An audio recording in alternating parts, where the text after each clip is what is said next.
Shalom Uracha, shalom à tous, à toutes, Bezat Hashem, en live, et en live, Bezat Hashem. Ashrenu atov chelkenu, umanayim goralenu, Ashrenu atov chelkenu, umanayim goralenu, Ashrenu atov chelkenu, umanayim goralenu, Ashrenu atov chelkenu, umanayim goralenu. Ashrenu matov chelkenu, umanayim goralenu. Ashrenu matov chelkenu, umanayim goralenu. Ashrenu matov chelkenu, umanayim goralenu. Ashrenu matov chelkenu, umanayim goralenu. Ashrenu matov chelkenu, umanayim goralenu. Ashrenu matov chelkenu, umanayim goralenu. Ashrenu matov chelkenu, umanayim goralenu. Ashrenu matov chelkenu, umanayim goralenu. Alors, Baruch Hashem, Ashrenu, Bezat Hashem, les paroles qu'on va dire de Rabbeinu, c'est pour la Géoula, Bezat Hashem, le Refoua Shlema de tous les malades, Bezat Hashem, qu'on ait que de bonnes nouvelles et qu'on arrive à adoucir la rigueur. Il y a des menaces qui planent sur l'humanité et il faut adoucir ces menaces. Et Baruch Hashem, cette nuit, on a étudié, Rabbeinu nous a dit comment on fait. Et Bémet, c'était, vous voyez, le principe de la yeshiva de Rabbeinu, c'est que les âmes, toutes les âmes qui sont connectées avec Rabbeinu, elles reçoivent des informations, même si elles ne sont pas conscientes, mais elles reçoivent des informations. Et hier, quand on était dans les Shiva Brachot et qu'on a parlé un petit peu de Sipurim Asiot, il y a un monsieur qui a posé une question. Il a dit oui, mais on va pas déranger Hachem pour une petite chose. J'ai besoin d'une place pour me garer. Je vais pas quand même déranger Hachem. On dit Hachem, s'il te plaît, donne-moi une place pour stationner. C'est honteux. Qu'est-ce que je vais déranger Hachem pour ça? Donc lui, il a posé cette question-là. Je répondis ce que j'ai répondu, mais quand on a étudié le soir, c'est devenu l'enseignement de la nuit fondamentale que Rabbeinu nous a envoyé. Et il dit, regarde, il y a des menaces dans le monde. Le gibor, c'est-à-dire la mida de la gvoura, elle avance. Là, le pain, il a augmenté en Israël 20%, et Baruch Hashem, il y a encore du pain. Il y a des gens, ils veulent faire des choses terribles dans le monde. Ils font déjà des choses terribles. Il y a Poutine qui est très, très énervé. Il y a des menaces. C'est pas un film. Il y a des vraies menaces. Maintenant, Rabbeinu nous dit, regarde, quand tu vois des menaces comme ça, tu vois qu'il plane des menaces sur le monde. Il y a la rigueur qui avance. Voilà ce qu'il faut faire. Il faut demander à Hachem dans les petites choses. C'est d'Afka ça qui va enlever la menace. Oui, tu vas demander à Hachem pour stationner, pour trouver une station-service ouverte pour mettre l'essence, que quand tu vas aller faire tes courses, tu trouves des produits frais, que tu n'aies pas des produits avariés, que ça se passe bien, que tu rencontres des gens bien, des petites choses, des petites choses. Quand tu pries sur les petites choses, c'est ça qui enlève la rigueur. Parce que le fait que tu pries sur les petites choses, c'est ça qui prouve l'engagement. C'est ça qui prouve l'engagement. On le voit ça dans la vie de tous les jours. Vous voyez que quand quelqu'un il a attrapé ce que vous aimez ou ce dont vous avez besoin, mais quelque chose qui est pas, comme on dit, c'est pas visible à l'œil nu, c'est-à-dire c'est pas visible à prime abord. Il faudrait un microscope pour le voir. Et lui, la personne, elle est tellement connectée à vous qu'elle a vu que vous avez besoin de ça. Elle dit voilà, prends ça, etc. Mais comment tu sais que j'ai besoin de ça? Et non, je sais. Pourquoi? Parce que il est tellement connecté avec vous et il vous aime tellement qu'il a senti que vous avez ce besoin-là, sans que vous ayez besoin de demander. Quelqu'un, il avait donné un exemple une fois, mon ami Yaakov Saada, Jerry Saada.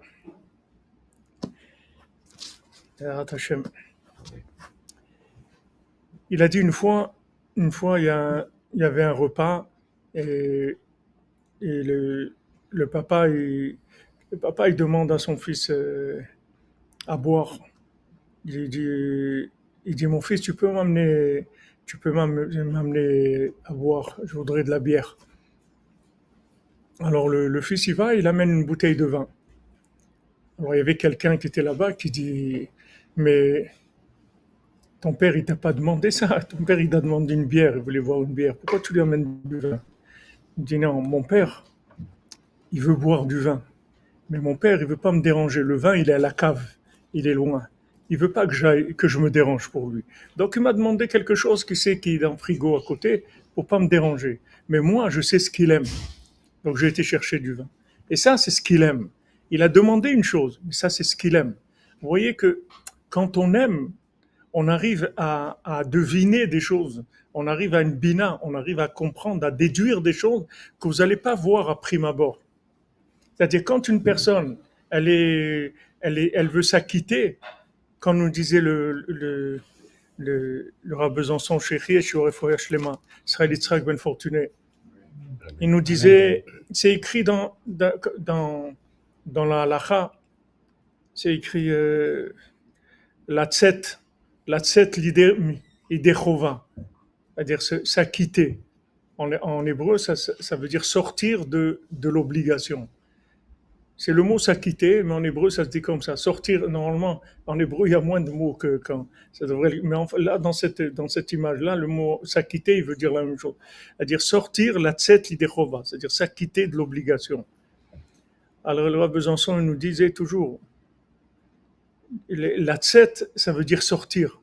Sortir de l'obligation. C'est-à-dire, maintenant, tu as une obligation, tu dois maintenant faire kiddush, tu vas faire une bénédiction, voilà, tu t'es acquitté, t'es sorti de cette obligation-là. Merci Aaron. Une trouma pour finaliser le Mishkan à Ouman et pour débuter la Shiva des cordonniers à Yerushalayim. Amen, amen. Amen. Mazal tov pour vos installations à Yerushalayim, que ça passe facilement. Bezrat Hashem, dès que ça soit agréable et tout soit ouvert pour vous et les enfants, Bezrat Hashem. Alors quand on dit la tzet l'idechova, c'est-à-dire sortir de l'obligation, alors à Besançon il dit, mais moi je veux pas sortir, moi je veux rentrer, je veux pas sortir. C'est-à-dire que Rabbeinu dit que schar mitzvah, c'est-à-dire que maintenant, quel est le salaire d'une mitzvah? C'est de faire une autre mitzvah. Maintenant, vous dites à quelqu'un ça dépend sur quel moteur il tourne, quel moteur de recherche il a, c'est-à-dire quelle est son approche. Quelqu'un, il va dire, voilà, j'ai fait mon devoir, j'ai fait ce que j'avais à faire, maintenant je m'en vais. Et il y a celui qui dit, il y a encore quelque chose que je peux faire quelque chose encore. Je peux faire encore quelque chose. C'est une autre dimension. Il y a Rabbeinu dit que celui qui dit Ishar mitzvah, c'est-à-dire qu'il sait que pour lui la récompense du mitzvah, c'est le mérite de pouvoir en faire une autre. Et il y a celui qui dit voilà, moi je sais qu'il y a un autre monde et qu'il faut se tenir à KO si on veut arriver dans l'autre monde, on va avoir une petite place au soleil, tranquille. Il faut qu'on se tienne à KO. Non, voilà, je fais ce qu'il y a à faire, mais c'est tout, quoi. Je ne vais pas aller plus loin. Il dit ça aussi, c'est bien, parce que déjà, il pense à l'autre monde et il veut faire des choses bien, etc. Mais c'est pas quelqu'un que vous n'allez pas lui dire reste, attends, on a fini, mais reste là. Il va pas rester et il va s'en aller. Il a fini son devoir. Pourquoi tu veux qu'il reste? Moi, je testais toujours les élèves quand j'enseignais à Aix-les-Bains. J'ai eu une période où j'enseignais, il y avait besoin dans notre Cheder Breslev d'enseigner. Alors, j'enseignais aux élèves et je leur disais, Moi, les élèves, je vois les élèves qui restent à la récréation. C'est ça que je regarde. Il y a des élèves, ils regardent la montre et trucs, 5 minutes déjà avant que la récréation, ils commencent à être excités déjà. Parce que, en fait, ce qu'ils attendent, c'est de jouer. Maintenant, ils sont là parce que, bon, ils n'ont pas le choix. Ils sont petits, ils écoutent les parents et tout. S'ils étaient plus grands et plus forts, ils seraient partis, ils ne seraient pas restés là. Mais bon, ils ont une obligation, alors ils font par obligation. Mais celui qui reste à la récréation, pourquoi? Parce il a un CDR dans sa tête. Il, il sait qu'il veut faire ses télim, il veut faire son tikkun klali, il veut faire son écouter de filote et tout. Il n'a pas le temps dans le, avec avec à l'école. Donc à la récréation, il reste pour compléter tout ce que. Ça, c'est des gens qui sont engagés. Vous voyez, des enfants qui sont engagés, c'est-à-dire comme on dit, qui en veulent plus que ce qu'on leur demande. Alors maintenant, ça se voit dans des détails. Ça se voit pas dans des grandes lignes. Et vous pouvez, avec ça, vous pouvez reparer tout de suite le degré d'engagement de la personne. Dans tout, dans tout, même dans les gestes. Il y a une façon de poser, de poser, par exemple, quand la personne, elle a. Je vous dis pas ça pour faire du cinéma après de genre quelqu'un qui est. C'est de jouer le rôle. C'est pour ça que je vous dis des signes que vous voyez. Il y a quelqu'un, quand il pose le livre après la prière, il fait comme ça. Vous voyez? Il fait comme ça. Et il y a quelqu'un, quand il pose le livre, il fait comme ça, il pose le livre. Vous voyez? Et il y a des gens, ils font comme ça. Maintenant, quand vous êtes un peu branché, sensible, ça fait, ça choque de voir ça. Quelqu'un qui prend un livre, il fait comme ça choque. Ça veut dire, voilà, allez, j'ai terminé. Ou quelqu'un vous sert, il vous pose l'assiette, il vous fait ça. Il y a quelque chose qui gêne. Parce que c'est quelqu'un, vous êtes dans un restaurant et tout, il travaille, c'est tout, il a son salaire et tout. Mais il travaille pour son salaire, il ne travaille pas pour autre chose. Donc, dans le service, vous allez voir le degré d'engagement. Donc, où est-ce que vous voyez le degré d'engagement? Pourquoi je vous donne tous ces exemples? C'est dans les petits détails, pas les grandes lignes. Les grandes lignes, il est obligé. Qu'est-ce qu'il va faire? Il veut son salaire, il travaille dans un restaurant, il est obligé d'être bien habillé, de servir les gens, etc. Sinon, on va l'envoyer. Mais maintenant, de venir, de vous faire un sourire, de vous poser l'assiette doucement et de vous demander ça va, non, aujourd'hui même ça va et tout, ça fait partie des obliges à demander ça. Mais il y a des attitudes que vous voyez, ça vient de la personne elle-même. Ça veut dire qu'elle est engagée, la personne. Elle est connectée avec vous, voyez. Elle cherche votre intérêt, elle cherche que vous soyez content, soyez satisfait. Donc ça, c'est vrai. Le reste, c'est obligé. Mais ça, c'est vrai. Donc là, on se trouve, on voit qu'il y a de la rigueur qui plane sur le monde. Maintenant, Hachem, il veut plus d'engagement. Maintenant, comment tu vas avoir plus d'engagement quand tu vas le contacter, tu vas être connecté avec lui dans des détails. C'est ça qui va montrer ton engagement. Les grandes lignes, tu n'as pas tellement de choix. C'est des obligations. Non, je vois ça, tu dois faire, ça, tu dois faire, ça, tu dois faire. Maintenant, dans ta façon de faire, il y a des petits détails, que ces petits détails-là, ils témoignent que tu as un engagement qui est spécial. Tu veux quelque chose. Tu cherches vraiment un lien avec Hachem. Quand tu pries pour une place de parking ou pour aller faire des courses ou pour n'importe quoi que tu as besoin, tu pries pour ces choses-là, ça veut dire que tu es vraiment branché avec Hachem. C'est-à-dire que tu veux le tenir au courant de tout ce que tu fais et tu veux qu'il soit présent dans tout ce que tu fais. Tu n'as pas deux vies. Tu as une seule vie, tu es qu'avec Hachem, c'est tout. Et tout ce que tu fais, c'est avec Hachem. Tu ne cherches pas autre chose. Donc ça adoucit la rigueur. Ça enlève la rigueur du monde. Maintenant, logiquement, d'après un concept occidental, d'après un concept Esav du rapport, Esav, il demande pas le cœur. Esav, il demande pas de cœur parce qu'il sait pas ce que c'est le cœur. Esav, il demande pas de cœur, il a pas de cœur. Il ne sait pas ce que c'est le cœur. C'est pour ça qu'il met la cravate parce que il ferme ici pour que ce qu'il y a dans la bouche, ça descende, ce que Chas Shalom, ça descende jamais dans le cœur, parce qu'après il va avoir un problème. Le cœur, il l'isole pour le bas, c'est-à-dire il met son cœur dans le ventre et dans le bas ventre, dans la consommation. Mais ici, il met une cravate. Une cravate, il met un nœud. Il dit ici, l'accès est fermé.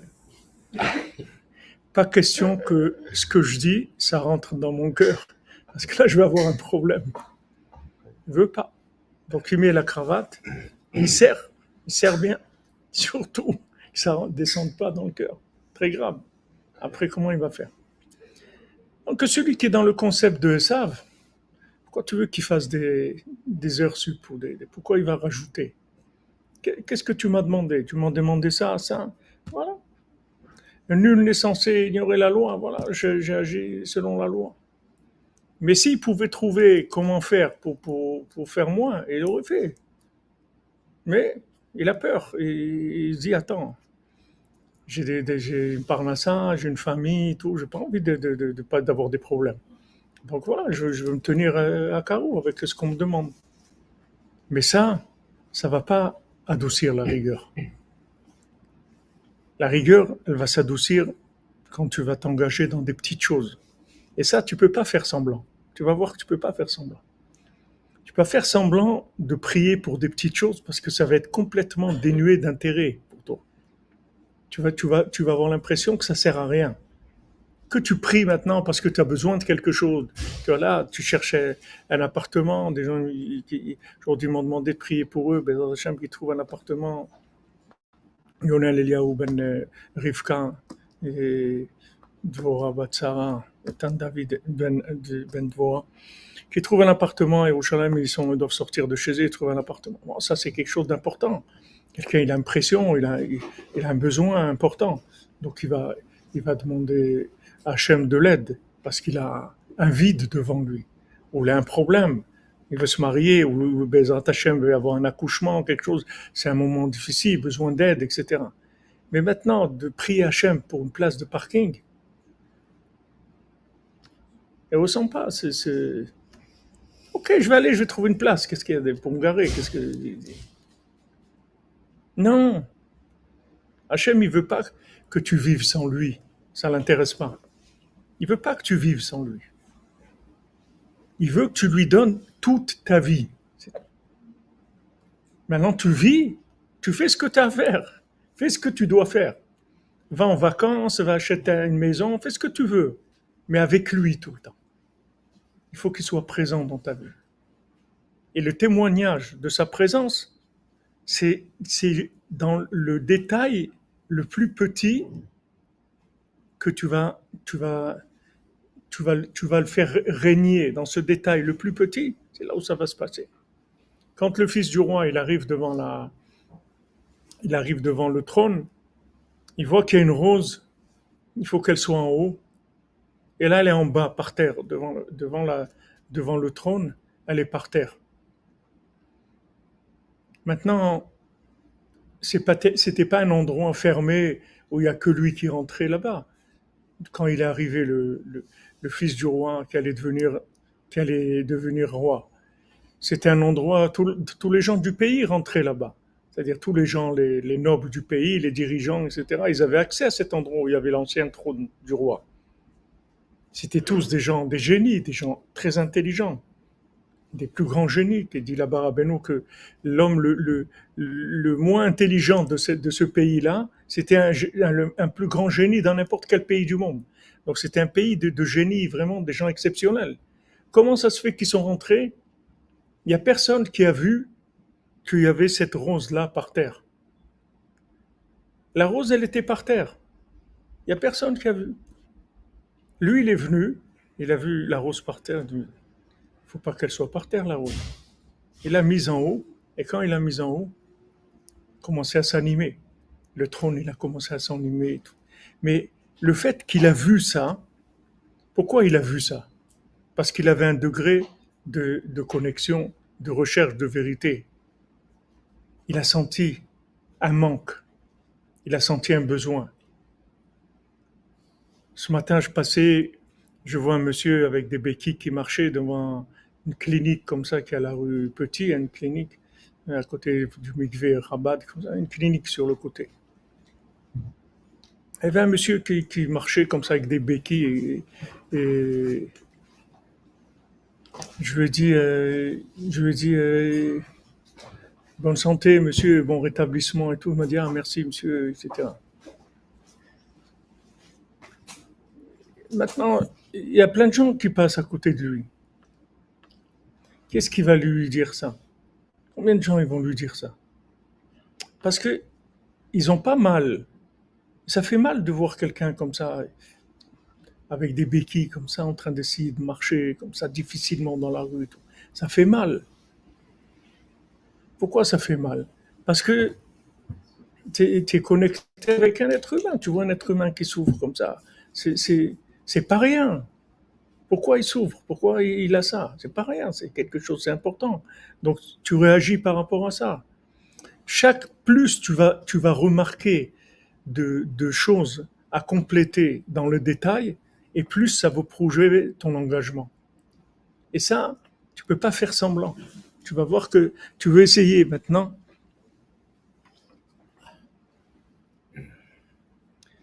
Tu dis, il n'y a pas que la prière, il faut agir. Agir, mon ami, c'est prier. C'est ça, agir. Agir, c'est prier. C'est ça, agir. Qu'est-ce que ça veut dire, agir? Voilà, tu sais où il habite, Poutine. Tu veux que je te donne son adresse au Kremlin? Alors vas-y, agis, va le voir. Va le voir. Va le voir et parle avec lui. Qu'est-ce que ça veut dire, agir? Il y a une racine du problème. Tu vas agir dans quoi? Dans la manifestation du problème. Tu vas aller voir Poutine. Tu vas assommer Poutine. Ok. Et il va sortir un autre. Il va sortir le Premier ministre d'Angleterre, il va perdre la tête. Ou bien ça va être le délire de la macronerie. Tu sais pas ce qui peut se passer. La chose, elle vient pas de lui. Pourquoi il nous a donné un corps? Il nous a donné un corps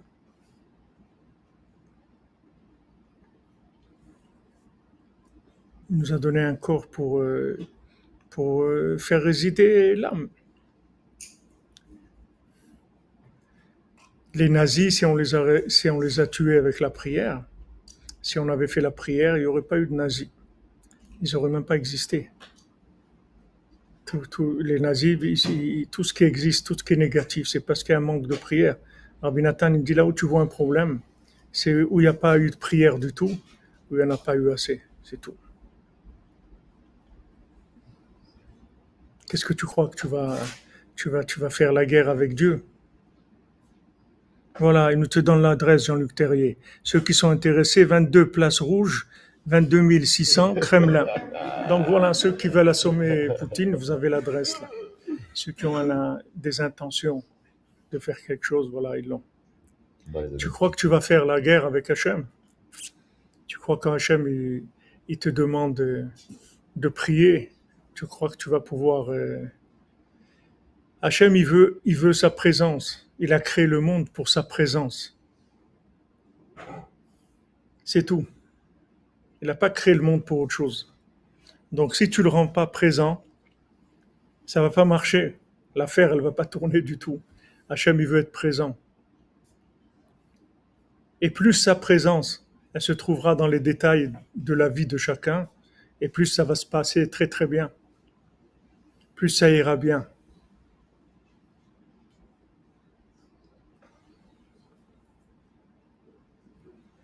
Tu dis que tu ne veux pas assommer Poutine parce qu'il a des vérités aussi.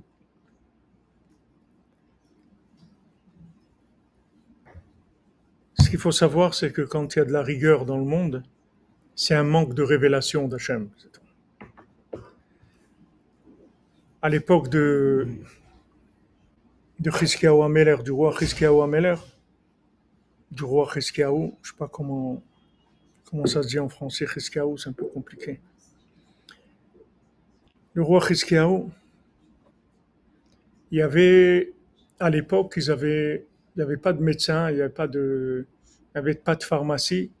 Il y avait ce qui s'appelait Sefer Refuot. Il y avait un livre de, des soins.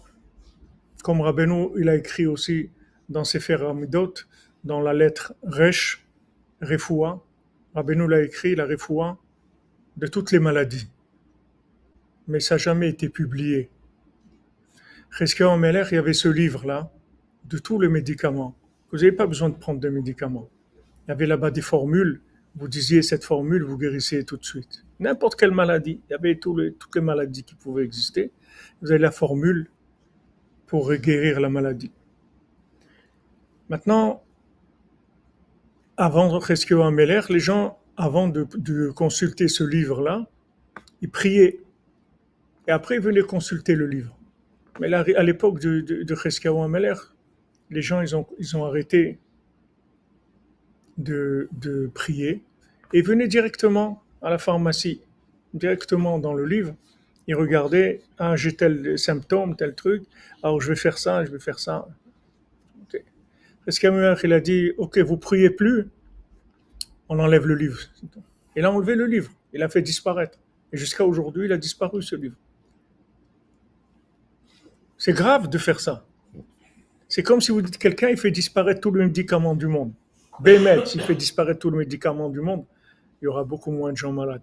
Mais, disons, restons dans la théorie, comme l'a dit Rav Scherter une fois, il a dit une fois qu'il y avait en Israël la grève de tout système médical, les médicaments, etc. Ils ont vu que la morgue, ils ont moins travaillé, il y avait moins de morts. Bon, on ne va pas rentrer dans comment ils appellent ça, les gens qui sont, qui foutent des, je sais pas comment ils appellent ça, il y a un truc, un nom, qu'ils disent aux gens qui sont contre les systèmes. Complotiste. Hein? Complotiste. Voilà, un complotiste, voilà. On ne va pas rentrer dans le complotisme. Donc, Cheskia Omeler, il cache le livre. Il cache le livre.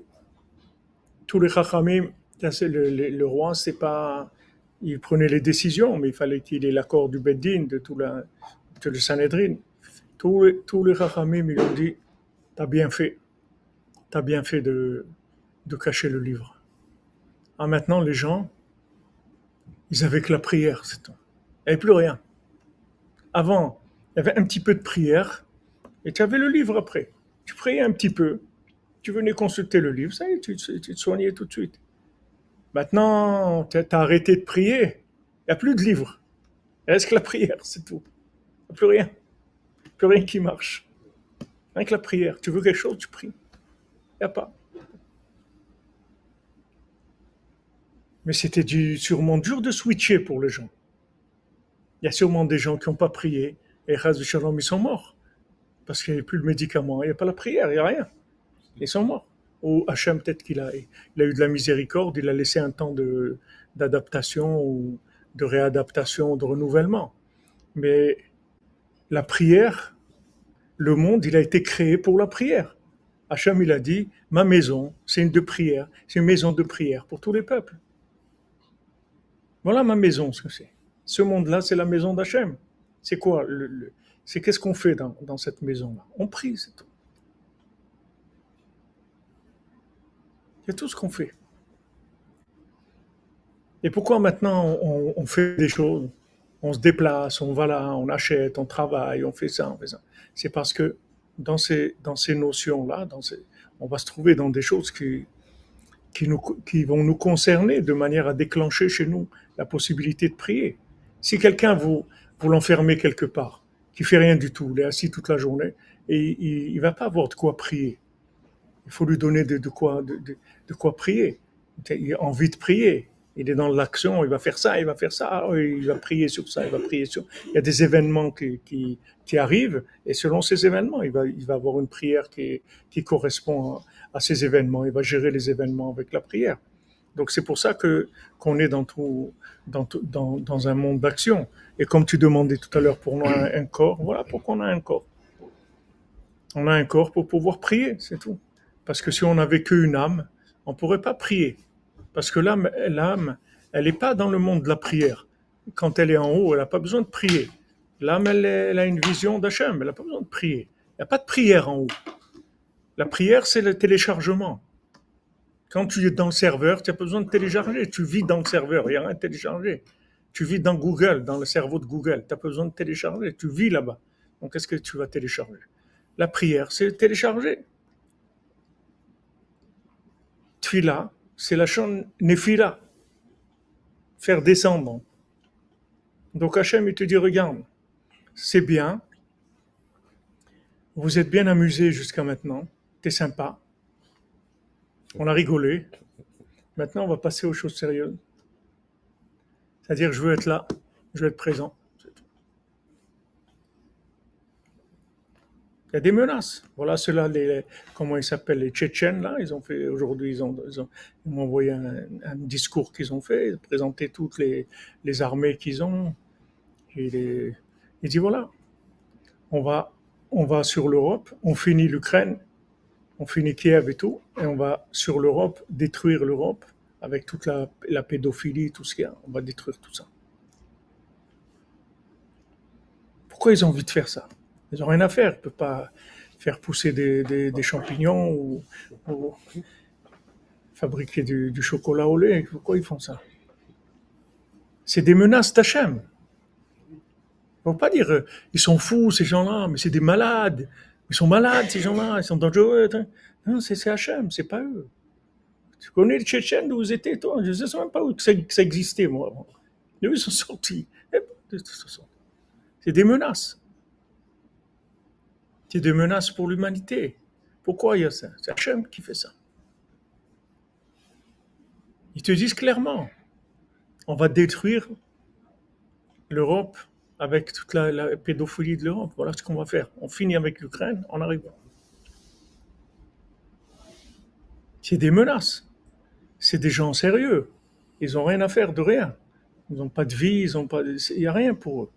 Il n'y a pas de vie, il n'y a pas d'argent, il n'y a rien du tout. C'est des forces qui sont comme des robots. Il n'y a pas de destruction, c'est tout. Il faut arrêter ça. On va pas les gens ils croient qu'ils vont arrêter ça. Tu veux parler avec eux, tu vas parler avec ces gens-là.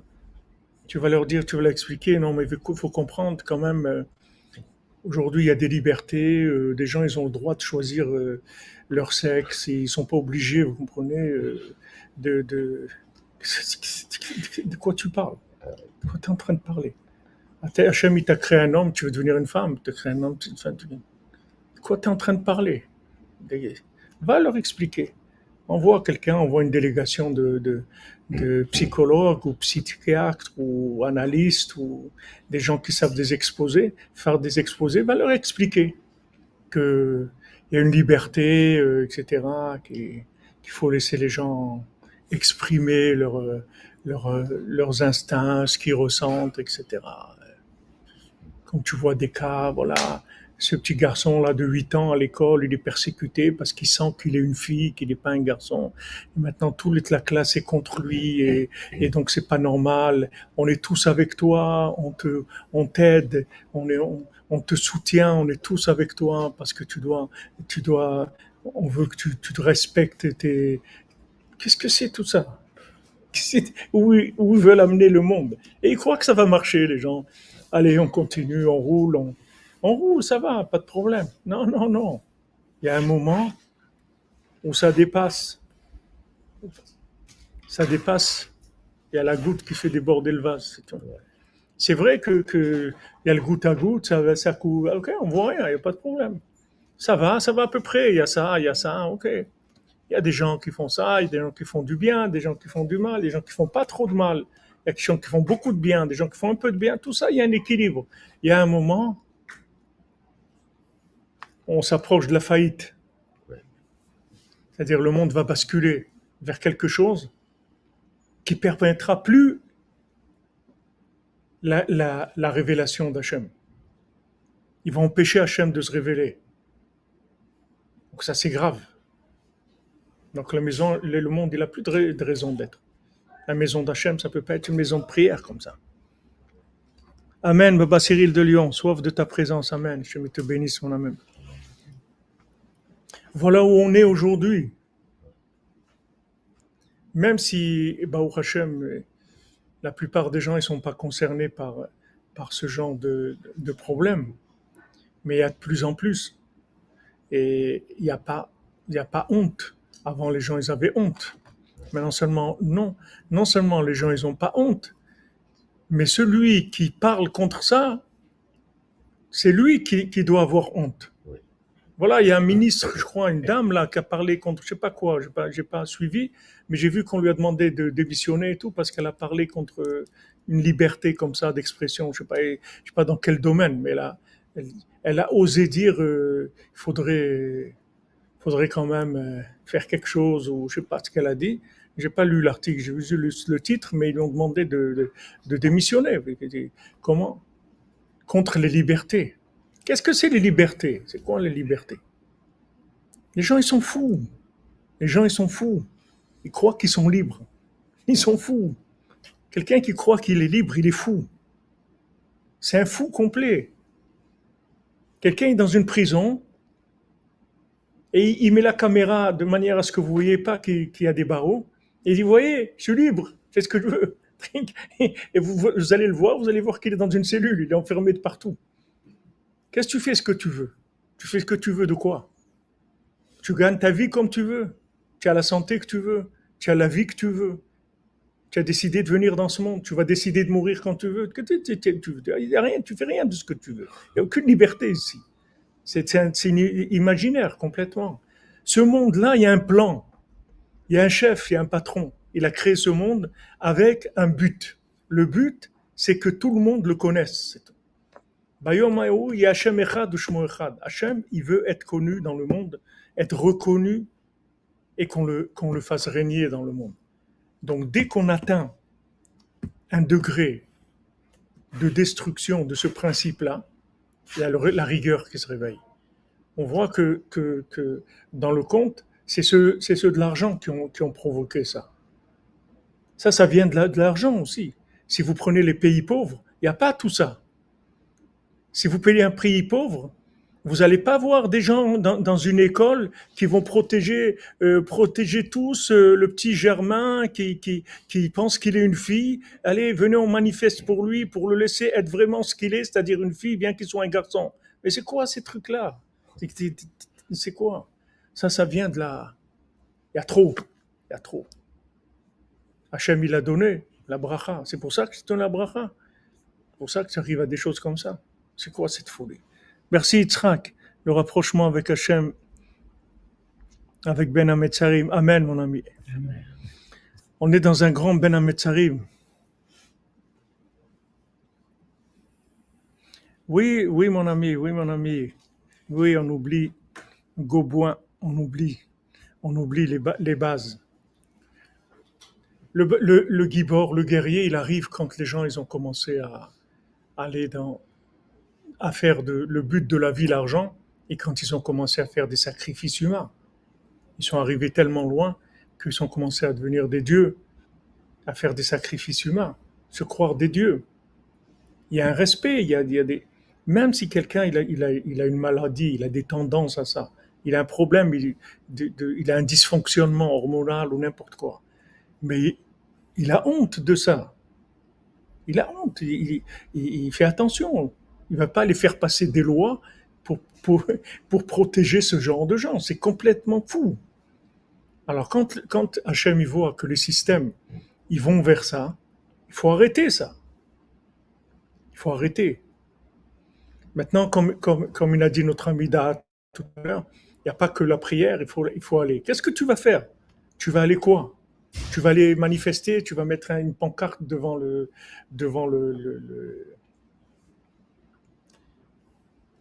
la Knesset, là, comment on appelle ça? L'Assemblée, voilà. L'Assemblée nationale, tu vas aller.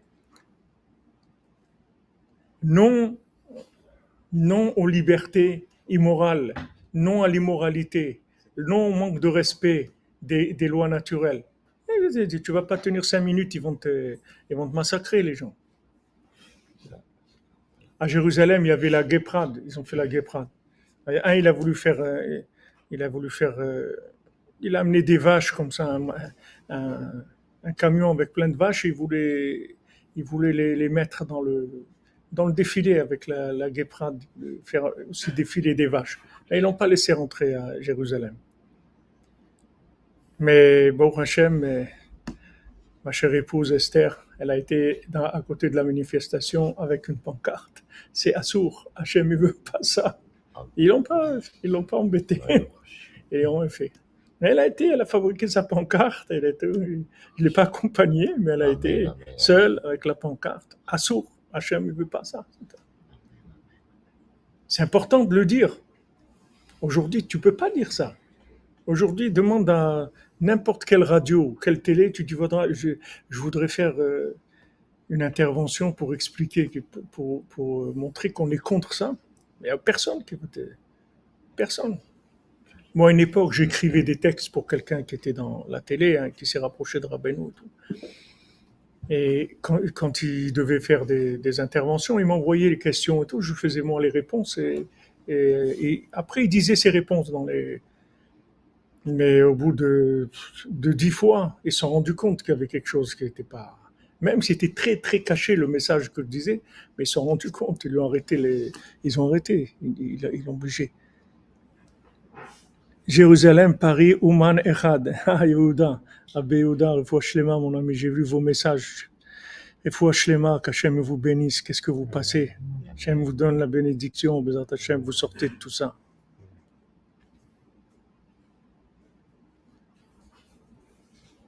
Il n'y a aucune hypocrisie dans la religion, c'est que tu racontes des bêtises. Quelle hypocrisie? Il y a des hypocrites partout. Mais il n'y a pas d'hypocrisie dans la religion. La religion, c'est pas de l'hypocrisie. Alors, quelqu'un, il peut faire ce qu'il veut. Il a qu'à faire ce qu'il veut. Mais d'avoir honte, déjà, c'est énorme. Quelqu'un qui a honte, on lui pardonne toutes ses fautes. Pas que la faute qu'il est en train de faire. Toutes les fautes. Parce que s'il a honte, ça veut dire qu'il est branché. Il a honte. Il sait que ça, il faut pas faire. Rabbeinu, il demandait à Rabbi Nathan, tu as honte des fois? Est-ce que des fois tu as honte? Rabbeinu l'a dit à Rabbi Nathan, parce que moi j'ai honte. Des fois j'ai tellement honte, je suis entièrement rouge de honte d'Hachem. Comment tu n'as pas honte, il dit Rabbeinu, de mettre du manger dans ta bouche, que Hachem il t'a donné du manger, que tu manges. Tu n'as pas honte de manger. C'est honteux de manger, non? Je sais pas, moi quand je fais tout ce que je peux pour pas manger en public, ça me dérange de manger devant des gens. Je peux pas manger, c'est difficile pour moi. J'arrive pas parce que c'est pas quelque chose de, je sais pas, c'est gênant. Il y a quelque chose qui est gênant. Tu es en train de manger, je sais pas, il y a quelque chose qui est pas, c'est pas noble. Il y a quelque chose dans la nourriture c'est gênant de manger en public. On n'a pas envie de manger en public.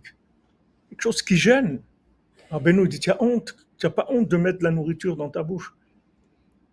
Jusqu'où ça se raffine, c'est-à-dire que l'être humain il se raffine et il sent de par lui-même ce qui est bien, ce qui est pas bien. Il le sent, il est branché. Il a honte de faire des choses, il a honte de mentir, il a honte de regarder des choses pas bien. Il a honte, et même si maintenant il le fait parce qu'il s'est laissé aller, mais il a honte. Rabbeinu dit, tu manges du porc, mais au moins que ça coule pas dans ta barbe. Ne fais pas dégouliner dans ta barbe. Mange ton porc tranquille, va te cacher, c'est tout. Mais ça n'a rien à voir. Quelqu'un qui fume le Shabbat, il fume caché dans sa maison, c'est une chose. Quelqu'un il fume à une terrasse de café le Shabbat, c'est autre chose, il passe dans autre chose. Il a un autre statut complètement. Il a au moins de la honte. Là, c'est pas qu'il n'y a pas honte. C'est que maintenant, c'est celui qui n'est pas comme ça qui doit avoir honte. C'est-à-dire qu'on arrive à vous donner honte des valeurs, que vous avez honte d'avoir ces valeurs. Mais c'est très grave. Parce que qui est-ce qui va tenir? On ne va pas tenir longtemps comme ça. Nous, on est, disons, sur un pont.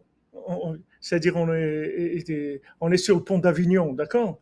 Mais la génération d'après, les enfants, tout, ils ont envie d'être normaux. Ils ont envie d'être normaux. Imaginez-vous qu'il y a une manifestation dans la classe, que tout le monde dise, voilà, On va soutenir le jeune truc qui en fait qui a compris qu'il est une fille, il n'est pas un garçon. Tous on va le soutenir et tout. Et vous avez un enfant à vous qui se trouve dans cette classe là, mais il peut pas parler, il est obligé d'aller. Sinon ils vont le massacrer, ils vont le mettre de côté, ils vont le considérer comme un malade. Ils peuvent même le faire enfermer après.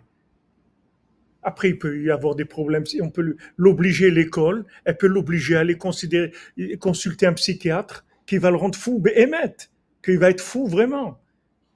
Parce qu'il a des valeurs d'un côté et de ses parents, de qu'il a reçu, il ressent des choses. Et d'un côté, il voit que la société, elle est complètement construite d'une autre façon. Alors qu'est-ce que tu vas faire? Où tu vas aller? Tu vas aller vivre dans le désert? Tu vas devenir fou. Tu n'as pas où aller. Il faut que tu changes le monde. Il faut que tu changes le monde. Tu peux pas faire autrement. Tu es obligé de changer le monde. Sinon, le monde, il va se détruire. Mais le monde, il va pas se détruire. Parce que Hachem, il a dit, il n'y aura pas de destruction du monde. C'est fini. Même le déluge, c'était pas une destruction totale du monde. Donc maintenant, il n'y aura pas de destruction du monde. Mais ça peut faire mal. Ça peut faire mal. Il peut y avoir des milliards de gens qui vont partir. Ça peut faire très mal. Mais destruction du monde, il n'y aura pas.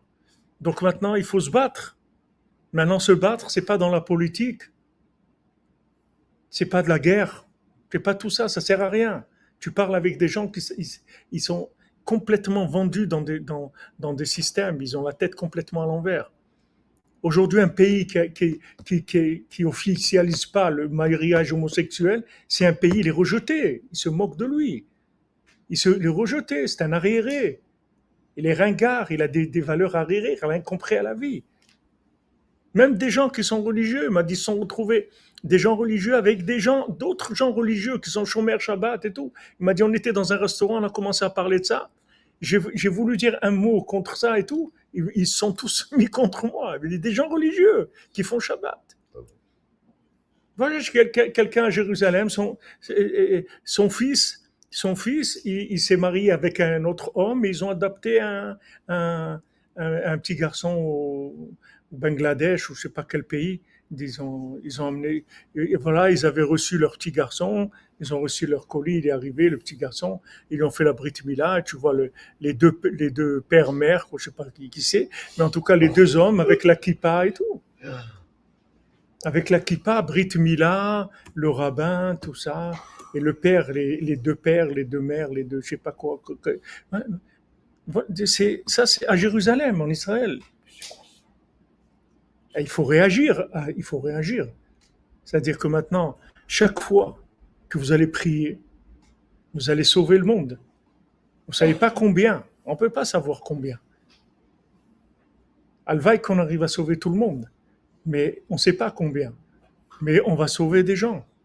Chaque fois que vous levez un khatzot, chaque fois que vous faites des doutes, chaque fois que vous consultez Hachem, chaque fois que vous vous mettez en rapport avec lui, pour quoi que ce soit, vous sauvez le monde. Vous sauvez des gens. Vous sauvez des humains. Hachem, on est là. On est là.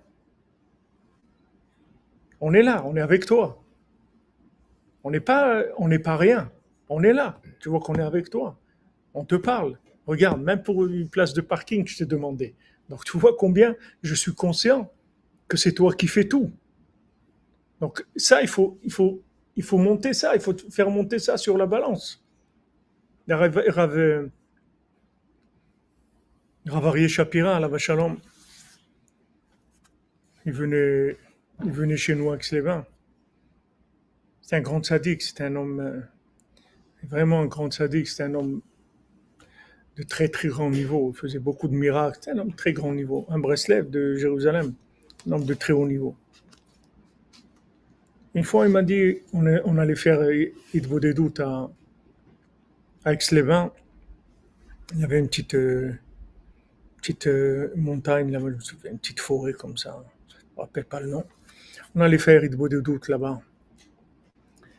Il m'a dit, tu vois, toute la terre sur laquelle on marche maintenant, pour aller faire Hitbodedut, toute la terre où on marche quand on fait Hitbodedut, toute cette terre-là, Hachem il la met sur le plateau de la balance, du côté des mitzvot. Que s'il manque quelque chose, de l'autre côté, si ça pèse trop lourd, Alors tout ça, ça vient s'ajouter. Maintenant, au niveau mondial, quand vous voyez des menaces, ça veut dire que la balance, elle est en train de baisser. C'est-à-dire, c'est en train de flancher. C'est-à-dire, la, la possibilité de sauver toute l'humanité et d'arriver vraiment à réparer le monde entier, c'est en train de baisser. Ça baisse, ça veut dire qu'il va y avoir, chas v'shalom, beaucoup de difficultés. Beaucoup de difficultés. Des gens, de la famine, de la souffrance, de la maladie, de la mort, des guerres, des choses terribles. Il faut réagir, il ne faut pas laisser ça. Si on entend des choses comme ça, Rabbi Nachman, il a dit, ne dites pas c'est rien. Ne dites pas c'est rien. Ne dites pas, ouais, Poutine, il est fou, les Tchétchènes, ils sont fous, ils sont tous fous, il n'y a que toi qui es normal. Toi, tu es normal. Toi, tu es bien. Ils sont tous fous. Tous ces gens-là, c'est des fous. Hitler aussi, c'est un fou. Il a tué des gens. Staline aussi, c'est un fou. Il a tué des gens. Comment il s'appelait celui qui était avec Staline ou avec Mussolini. Trotsky, qui était avec qui? Avec Lénine, ou je sais pas avec qui, avec Lénine. Trotsky, c'est un juif, oui. Une fois, il y a un rave qui est venu voir le Rav Ovadia Yosef à la Shalom. Et il a dit bonjour, code arabe, tout ça, un grand Rav qui était un Rosh Yeshiva. Et, et Rav Ovadia Yosef, il lui a pas répondu. Il lui a pas répondu. Il lui a dit bonjour. Tout. Rav Ovadia Yosef, c'était un homme d'Echeret. Quelqu'un lui dit bonjour, il disait bonjour. Après, il y avait un Rav qui était avec lui à ce moment-là, avec le Rav Ovadia Yosef, il lui a demandé pourquoi vous n'avez pas dit bonjour. Il a dit, tu as entendu parler de Trotsky? Je crois que c'est lui, si je me rappelle le nom. Il dit, Trotsky, c'était un petit enfant. Il était à la yeshiva. Il avait 13 ans. Il était à la yeshiva. Le travail n'était pas bien. Il était un peu comme ça. Alors, ils l'ont envoyé de la yeshiva. Sa maman, elle est venue. Elle a dit, c'est un orphelin aussi, je pense. Il avait que sa maman. Sa maman l'a demandé. Elle a dit, gardez-le, mon fils, et tout. Il va essayer de faire des efforts. Et tout. Elle a essayé, rien du tout. Renvoyé de la yeshiva. Il était renvoyé de la yeshiva, il est parti. Et c'était un génie. C'était un génie. Il est devenu ce qu'il est devenu. Alors il dit, la yeshiva qui l'ont renvoyé, ce monsieur qui est venu, ce rave-là, il est dans ce système-là, de cette yeshiva. C'est pour ça que je ne lui ai pas dit bonjour. C'est-à-dire, quand on sent comme ça qu'il y a des menaces dans le monde, on ne peut plus réagir avec de la justice et du devoir. On doit se dépasser. On se doit se dépasser parce que l'humanité, elle est en danger. On ne peut plus dire, bon, voilà, on va faire notre devoir, Hachem, j'ai fait mon devoir. Moi, je fais pas de mal. Moi, voilà, je fais la synagogue. Combien de gens ils me disent, vous savez, moi, Avifra, moi, j'ai jamais fait de mal à personne dans ma vie. Mon cœur, il était toujours avec Dieu. J'ai jamais fait de mal et tout. Ça existe quelqu'un qui n'a jamais fait de mal. Les gens, ils plaignent. Ils sont des pixous. Ils se rendent pas compte qu'est-ce qu'ils font dans leur vie. J'ai jamais fait de mal. Qu'est-ce que c'est, j'ai jamais fait de mal dans ma vie? Il faut se réveiller. Il faut se dépasser. Chaque point, vous allez vous dépasser, vous allez recharger la batterie, vous allez recharger le, le côté du plateau qui est en train de baisser. Vous allez le remonter, vous allez rajouter dans les mérites. Il faut un dépassement. Maintenant, même si c'est difficile, que de prier pour chaque chose. C'est difficile. Ça demande vraiment un changement dans la mentalité, dans la façon de vivre et tout. On est d'accord de prier, même quand on fait Hitbo des doutes, on est d'accord de faire Hitbo des doutes, c'est déjà énorme, de demander à Hachem pour beaucoup de choses, de remercier Hachem. On est d'accord avec ça, mais d'aller prier toute la journée, c'est-à-dire de coller la prière à toutes nos activités, c'est difficile. C'est difficile, comme on a dit, les nédarim, faire des nédarim sur chaque chose. Je bois un verre d'eau, je fais un néder. C'est difficile, c'est pas notre mode de vie. Mais sachez que c'est ça qui va sauver le monde. Voilà, Rabbi Nachman, il nous l'a dit, on l'a vu hier soir, et ça nous était annoncé déjà par cette personne dans le cours. 3 heures avant, dans le cours, il a posé déjà la question. C'est-à-dire, il a posé la chose. Après, c'est venu dans l'étude normale où on était, que Rabbi nous dit ça. Quand tu vois que le Gibor avance, commence à prier pour les petites choses. Avec ça, tu vas repousser. Tu vas repousser. Maintenant, il faut que tu aies confiance en toi. Parce que si tu n'as pas confiance en toi, ça veut dire que tu penses que c'est terminé. Si tu crois que tu peux rien faire, alors ok, on peut rien faire, qu'est-ce qu'on va faire? On peut rien faire. Non, tu peux faire. Tu peux sauver des gens. Comme celui qui avait sauvé la liste, là, comment il s'appelle? Lista Schindler. Hein? La lista de Schindler. Schindler. Ouais, la liste Schindler. Alors ils l'ont nommé, tout ça. Et après, il a dit la seule chose que j'ai retenu, je pouvais en sauver encore. Je pouvais sauver des gens encore. Rabbi Yochanan, il dit dans le Talmud, dans Brachot, il dit, j'ai peur qu'on m'emmène en enfer. Alors les élèves, ils lui ont dit, Rabbi, si vous, Rabbi Yochanan, Rabbi Yochanan, c'est une sommité du monde. C'est des chidushim dans le monde qu'il y a eu, Rabbi Yochanan. Il avait la beauté d'Adam Arishon, de Yaakov Avinu, c'était un homme d'un niveau. Si lui, il a peur d'aller à Schindler, oh merci. Ouais, exactement. Johnny, le Nazaréen, la Dibour, peut lutter contre le Dibor, exactement. Rabbi Yochanan, il a dit, c'est pas que j'ai peur qu'on m'emmène en enfer. Il dit, Baruch Hashem, moi, j'ai pas peur. Mais j'ai peur qu'on m'emmène en enfer pour me montrer tous les gens qui sont là-bas et j'aurais pu les sauver. C'est ça que j'ai peur. Cette douleur-là, j'ai pas envie de sentir cette douleur-là. Je suis pas capable de sentir ce regret-là, cette douleur, je peux pas. Donc maintenant, quand Rabbeinu il nous a attrapés, il nous a fait rentrer dans son sac. Rabbeinu, il nous a pas fait rentrer dans son sac pour qu'on dise ah c'est bien Rabbi Nachman, les routiers sont sympas et tout, c'est bien. Rabbi Nachman c'est sympa et ok. Il y a la joie, il y a les rikoudim.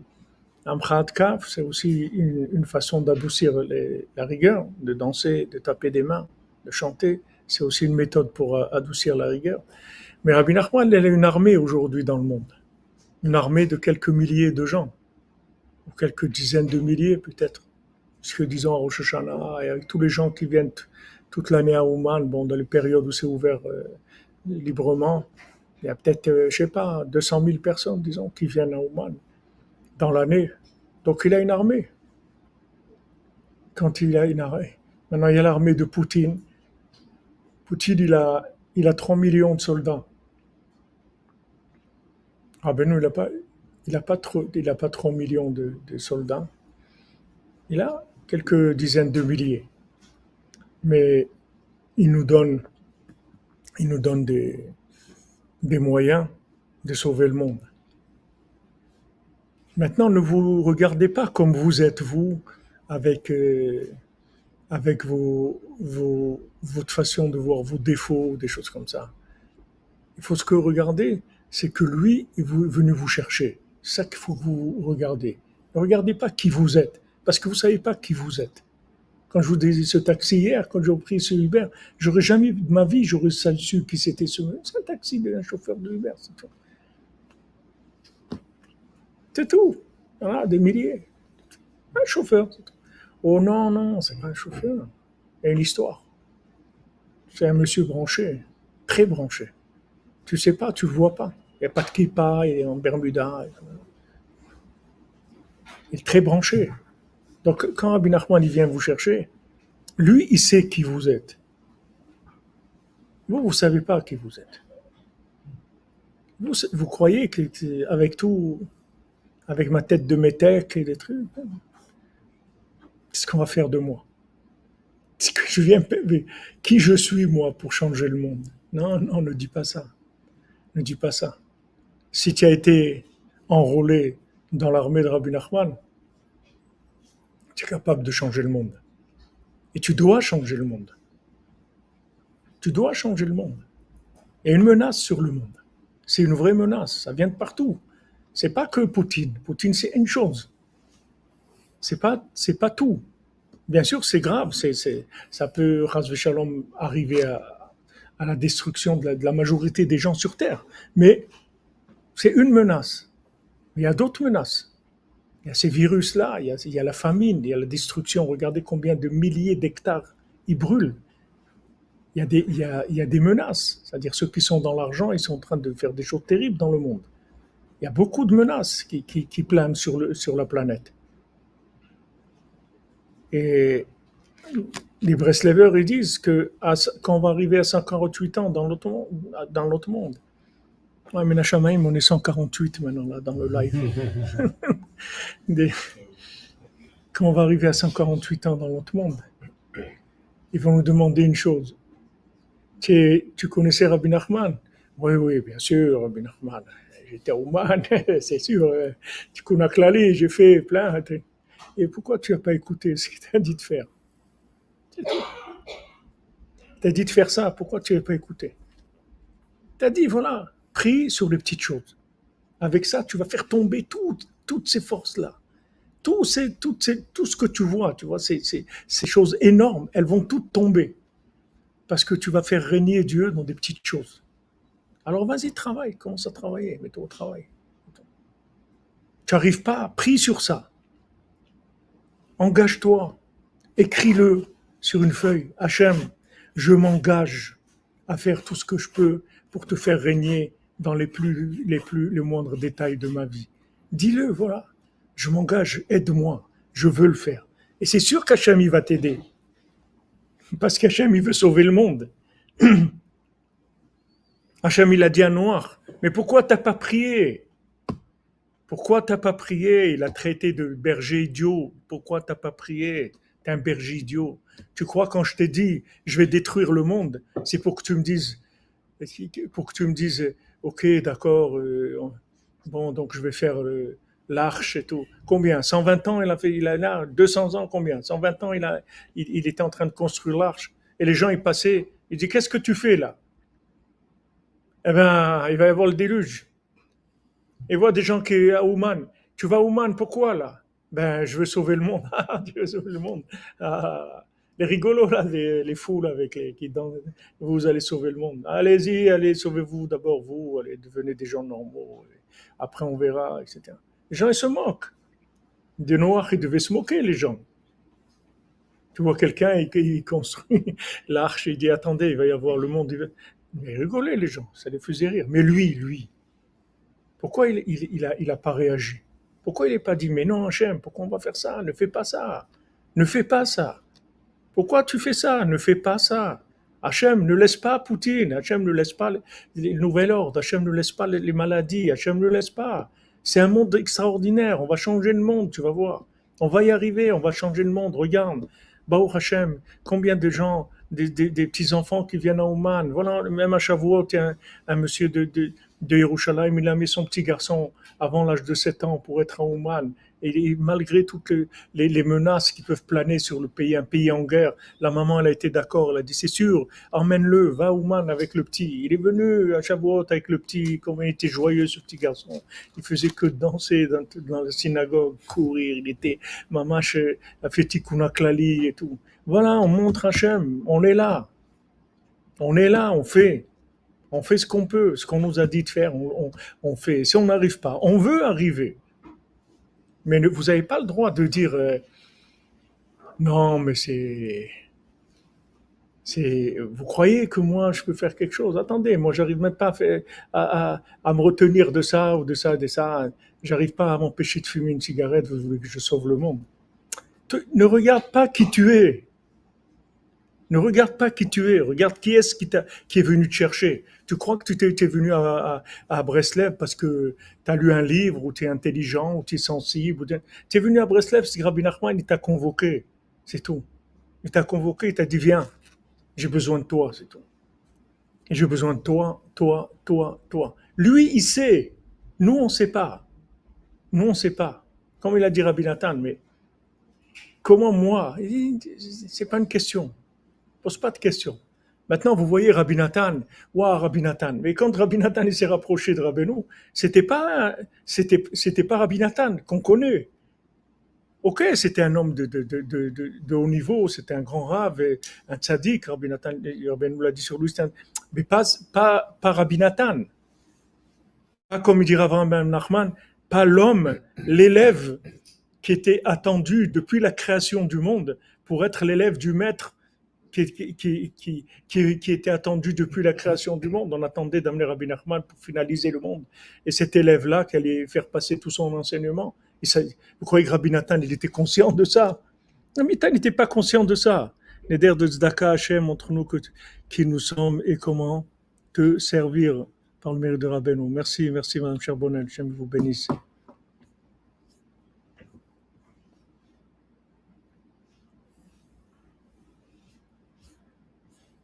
Rabbi Nathan, vous croyez qu'il était conscient?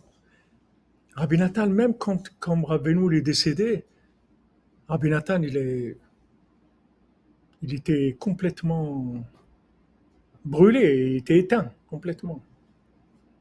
Il est devenu quelqu'un de normal, c'est tout. C'est-à-dire, il allait à la synagogue, et il priait et tout. Il allait au Beth Midrash, il étudiait, c'est tout.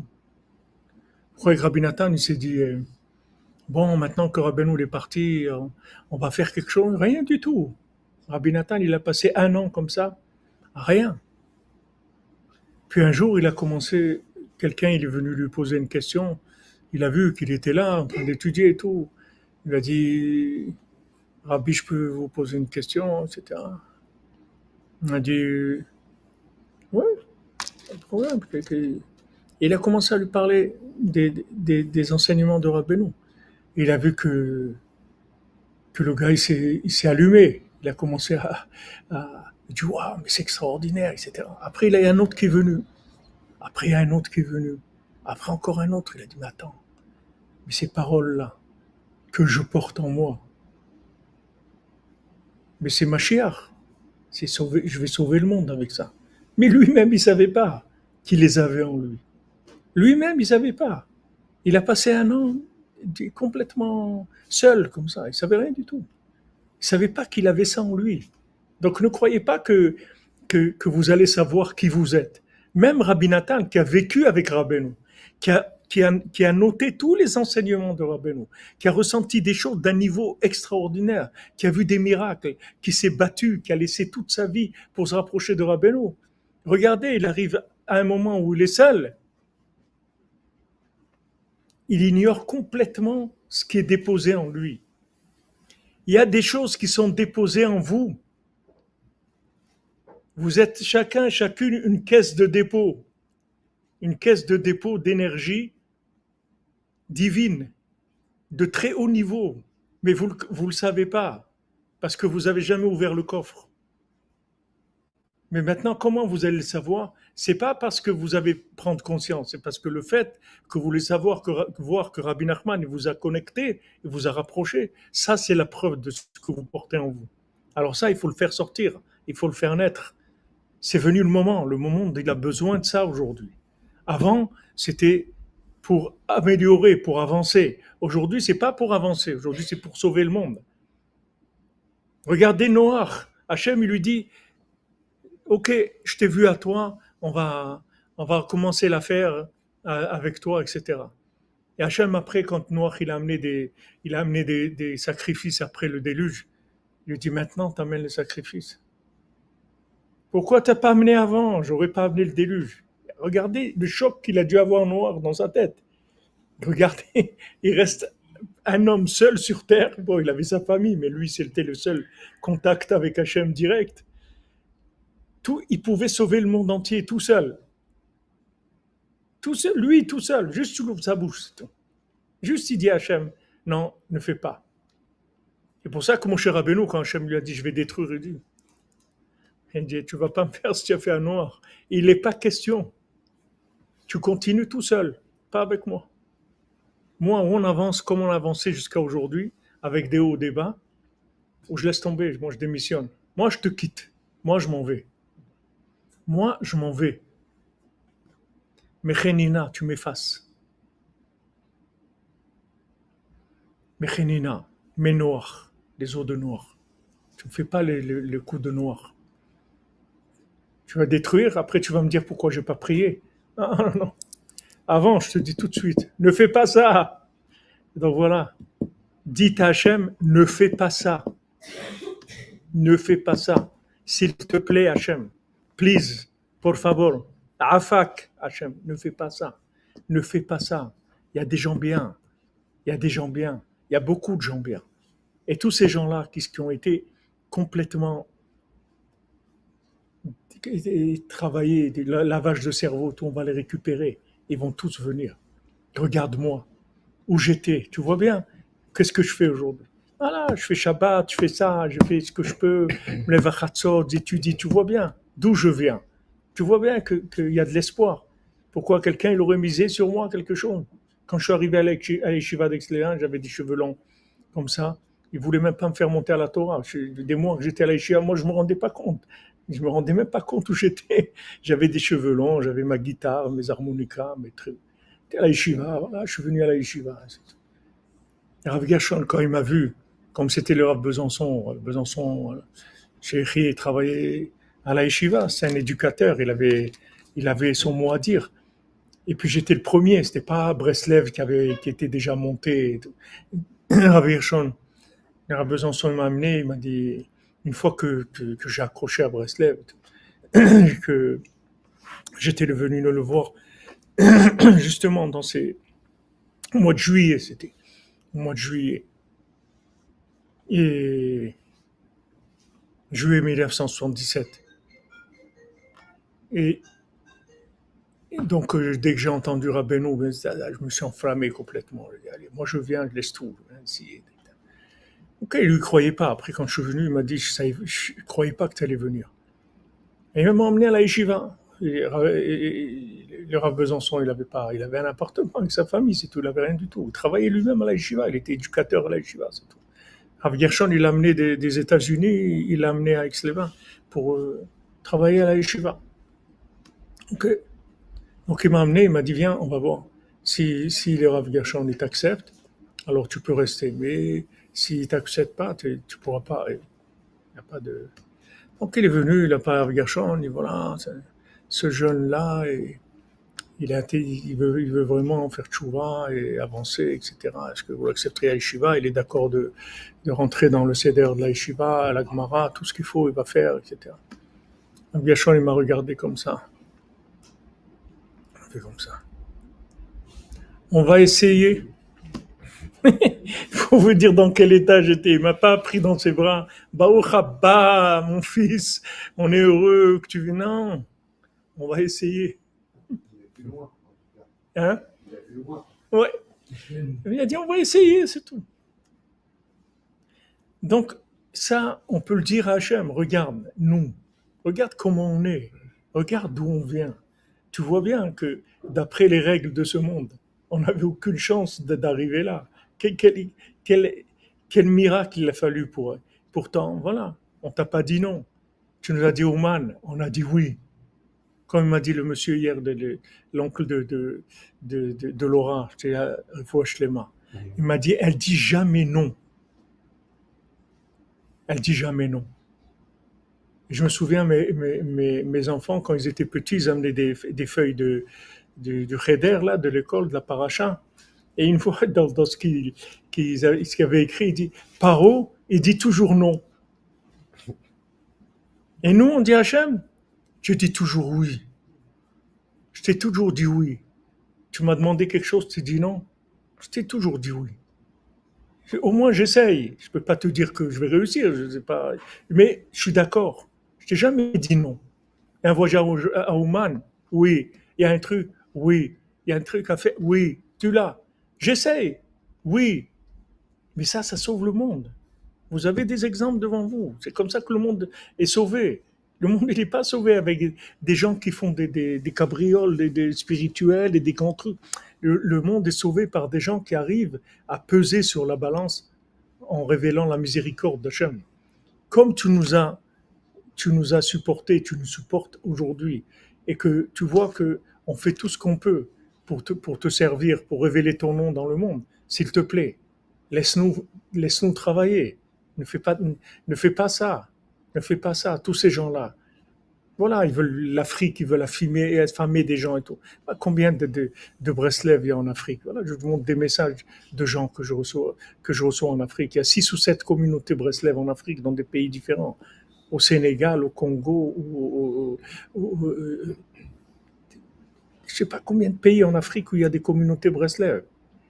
Voilà, des gens qui font Tikkun Klali, ils impriment Tikkun Klali, ils font Tikkun Klali tous les jours. Ils se lèvent à Chatzot, ils parlent de Rabbeinu ensemble. Au Hachem, il y a partout dans le monde. Partout. Tu ne peux pas dire, wow, ce pays-là, il est comme ça. Des Breslev, il y en a partout. Voilà une dame qui est venue d'Espagne. Il y en a partout. Voilà notre ami. Voilà, il y a partout. Le flamenco Breslev, il y a tout. Il y a tout. Bon Hachem. Des, des flamenco Breslev. Paco de Lucia. Paco de Lucia. Paco de Lucia, Breslev. Il y a pas tout le monde. Tout le monde. Il y en a partout. Bon Hachem. Mais ça, c'est quelque chose qui sauve le monde. Parce que on est tous des échantillons, vous comprenez? Parce que maintenant, quand il y a une accusation sur un endroit, ouais, mais non, voilà, il y a un échantillon aussi. L'Espagne, on a un représentant, on a un ambassadeur. Qu'est-ce que tu veux? Congo, on a un ambassadeur. Qu'est-ce que tu veux? La France, Baou Hachem, il y a une armée. Qu'est-ce que tu veux? Les États-Unis, il y en a partout. Où tu veux? Où tu veux? Quel pays? Le Maroc, il y en a. Il y a des groupes au Maroc qui écoutent les cours tous les jours. Des Marocains qui me supplient pour se convertir. Les Marocains, ils disent, je peux pas dire que je veux devenir juif ici, ils vont me tuer si je leur dis. Comment? Aidez-moi, je veux devenir juif, me convertir. Ça y est, il a sauvé le pays. Comme ça, il y en a partout. Et Rabbeinu l'a dit, moi quand je rapproche des gens, je rapproche pas des bleus, je rapproche des chefs de file. Maintenant, vous ne savez pas que vous êtes un chef de file. Peut-être vous le savez, mais vous n'en êtes pas conscient. Mais si Rabbeinu vous rapproche, c'est que vous avez une spécialité dans quelque chose. Et il a besoin de cette spécialité pour sauver tous les gens qui sont dans cette spécialité inversée. C'est comme un vaccin, un vrai vaccin. Je ne parle pas d'un vaccin qui tue les gens, je parle d'un vaccin normal qui va aider les gens à guérir. C'est-à-dire, en fait, vous allez vacciner l'humanité sur l'intention de destruction parce que vous êtes un échantillon qui vient de cet endroit-là et qui a réussi à se connecter. Donc, vous avez racheté tous les gens qui dépendent de votre secteur, de votre zone d'activité, dans une zone de rayonnement. Et ça, chacune, il vient d'un endroit différent. Chacun, il est un chef de file, comme des princes de 1000, des princes de 500, 200. Chacun, il est un chef. Maintenant, il ne sait pas. Nous, on ne sait pas.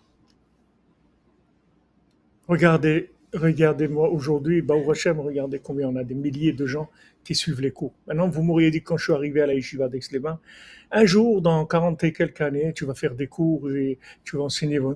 Je dis, mais attends, mon ami, tu as bu, tu as un problème, tu n'es pas bien, quoi. Laisse-moi, hein, ne me jette pas de la Yeshiva, c'est tout. Moi, j'étais à la Yeshiva, je voulais partir tous les jours. Je faisais de la musique, j'avais les groupes avec eux je jouais, ils me téléphonaient à la yeshiva, ils m'écrivaient des lettres. Heureusement, il n'y avait pas les téléphones portables. Mais pour avoir un coup de fil à la yeshiva, c'était tout un système. Et une fois par semaine, on pouvait recevoir un coup de téléphone. C'était pas... Ils me disaient, mais viens, mais ça suffit. Allez, ils sont venus même chercher à la yeshiva. Ils me disaient, mais viens, on a des contrats à Los Angeles, on va partir. Qu'est-ce que tu fais là? Mais t'es devenu un curé, qu'est-ce que tu fais, trick et tout.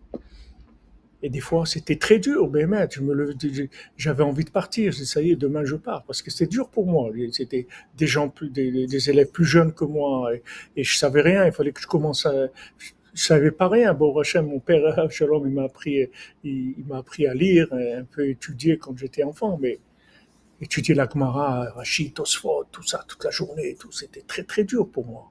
Il y a des jours où je disais, ça y est, je pars. Demain, je pars. Demain, je pars. Ouais. Mais heureusement que je reportais à demain. Le lendemain, ça y est, c'était un autre monde. Mais c'était une guerre. Ne croyez pas que c'est facile. Ne croyez pas que c'est venu comme ça. Et c'est la religion, super, et les Breslev, ils sont sympas. Et c'était pas facile. C'était la mort. C'était très, très dur. Très, très, très dur. Mais bon, Hachem, Rabbeinu, il donne la force. Amen, amen. Et quand vous avez passé tout ça, après, vous allez naître. Tout ça, c'est pour que vous naissiez. Que la personne, c'est dommage qu'elle s'arrête. Parce que le Yitzhara, il ne veut pas la laisser naître. Chacune d'entre vous ne veut pas vous laisser naître. Il ne veut pas laisser révéler ce que vous avez en vous. Mais ayez confiance dans le tzaddik. Parce que si le tzaddik vous a amené, moi si j'avais eu quelqu'un qui m'avait dit ça à l'époque, j'aurais pas souffert ce que j'ai souffert. Parce que même le Rav Besançon lui-même, il n'avait pas confiance en lui. Lui-même. Qu'est-ce qu'on était deux? Lui, c'est un artiste. Les gens disaient, ah, tu peins, c'est bien. Non, c'est un artiste. Ouais, il parle de Breslev. C'est des trucs d'artiste, quoi. Vous avez compris, quoi. Ils le prenaient pas au sérieux, les gens. Il y a personne qui prenait au sérieux. Ah, maintenant, il a fait courage, il a des millions d'exemplaires, il a rapproché des dizaines de milliers de gens d'Hachem et tout. Maintenant. Mais quand il était jeune, qui est-ce qu'il a crédité? Qui est-ce qui aurait misé quelque chose sur lui? C'était un artiste, c'est tout. Il peignait, vous allez le voir, il peignait. Pendant qu'il peignait, vous parlez de Rabbeinu et tout. Il peignait. Les gens qui étaient dans des systèmes, ils voient ça. Ils veulent des rabbins sérieux, pas un peintre. Pour eux, c'était pas sérieux. Donc les gens, ils n'avaient pas confiance en lui. Mais Baruch Hashem, quand on est un, on est venu deux, trois, quatre, cinq, il a commencé à naître une fois dans dans la, dans la Brit Mila d'un de mes enfants. Il était venu faire Sandak, c'est lui qui avait porté le bébé pendant la Brit Mila. Et après, dans le repas, dans la Seuda, il a parlé. Il a dit comme ça, et les Toldot, Yitzhak ben Avraham, vous voyez tous les élèves de Yitzhak. Avraham, Oli de Yitzhak. C'est Avraham qui a enfanté Yitzhak. Vous voyez tous les élèves que j'ai faits, dit le Rav Besançon, c'est Avraham qui a enfanté Yitzhak. C'est parce qu'il est venu que je suis né. Quand il est venu, je suis né. C'est-à-dire les élèves qui sont venus, c'est eux qui l'ont fait naître. Mais lui-même, il ne savait pas qui il était. Il ne savait pas qu'il portait ça en lui. Il fallait que des élèves viennent. Et quand les élèves sont venus, wow, comme une maman qui donne le lait, ah, et du lait qui vient, il a commencé à donner. Wow, ça. Lui-même, il découvrait un potentiel, une inspiration, une connexion extraordinaire. Mais ça, c'est les élèves qui ont fait ça. Mais lui, ça, il ignorait, il ne savait pas.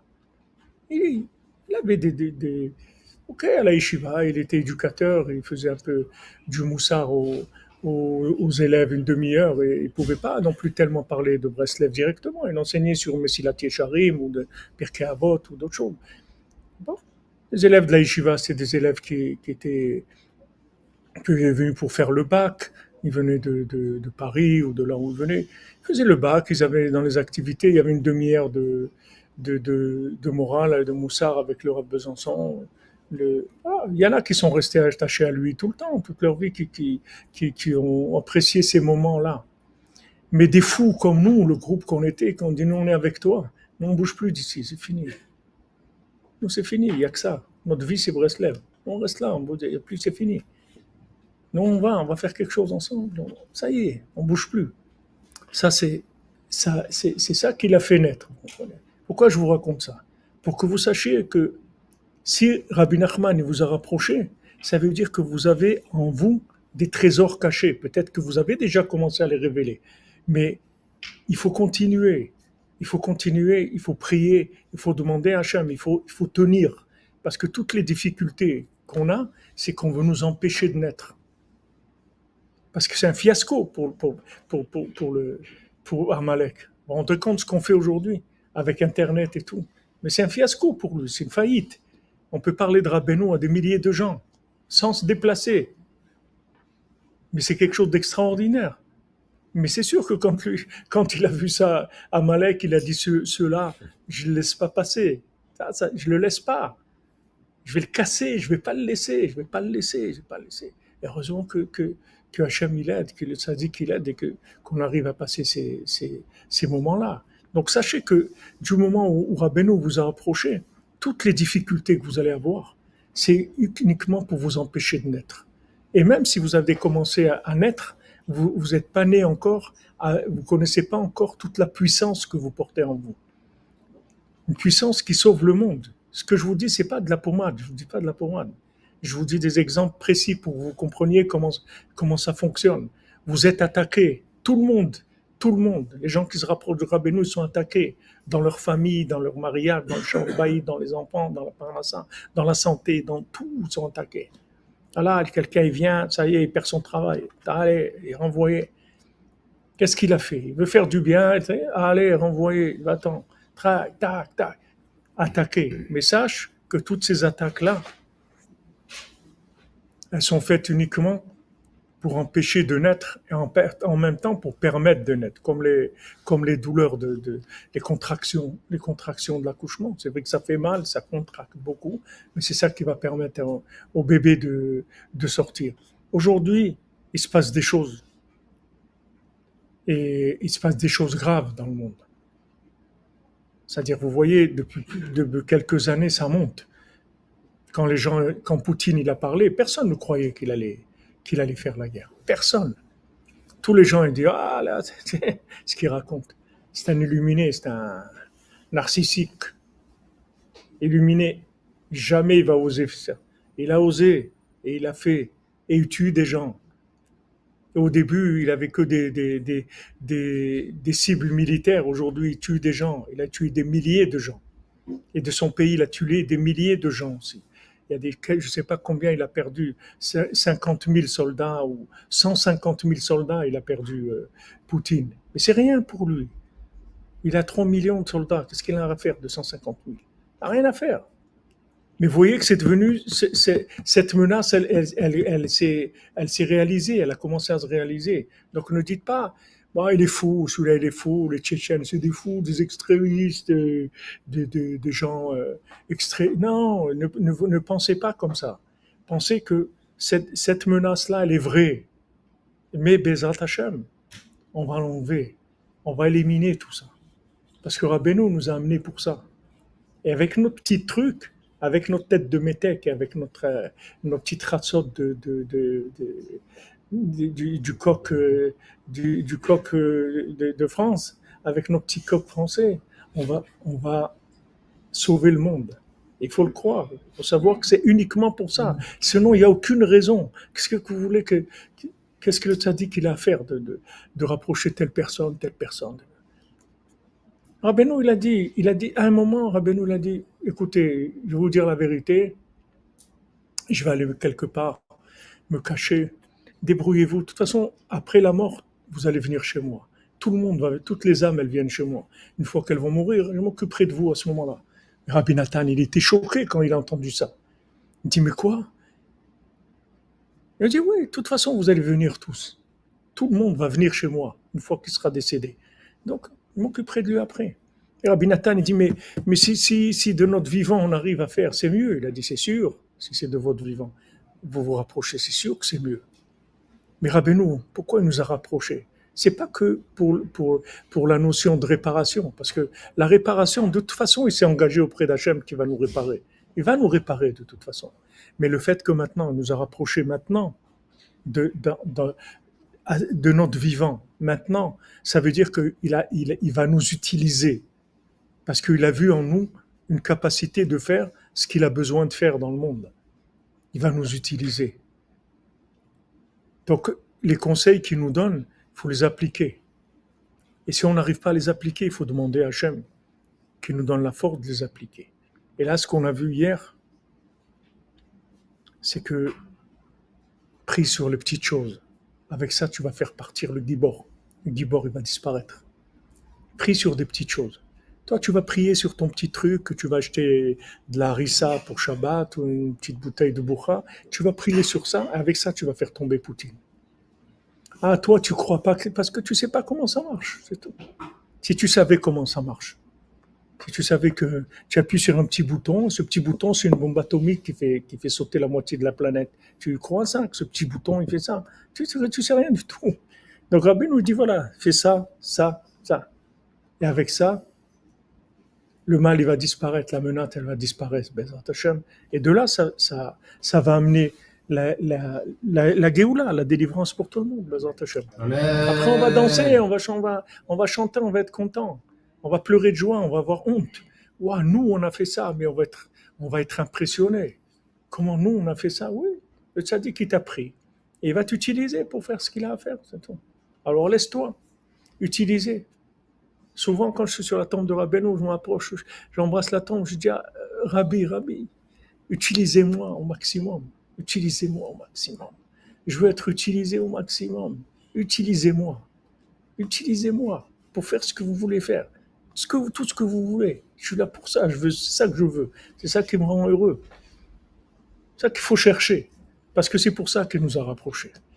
בעזרת השם, אשרינו מה טוב חלקנו, אשרינו מה טוב חלקנו, ומנעים גורלנו, אשרינו מה טוב חלקנו, ומנעים גורלנו, אשרינו מה טוב חלקנו, ומנעים גורלנו, אשרינו מה טוב חלקנו, ומנעים גורלנו, אשרינו מה טוב חלקנו, ומנעים גורלנו, אשרינו מה טוב חלקנו ומנעים גורלנו, אשרינו מה טוב חלקנו ומנעים גורלנו, אשרינו מה טוב חלקנו ומנעים גורלנו, אשרינו מה טוב חלקנו ומנעים גורלנו, אשרינו מה טוב חלקנו ומנעים גורלנו, אשרינו מה טוב חלקנו ומנעים גורלנו, אשרינו מה טוב חלקנו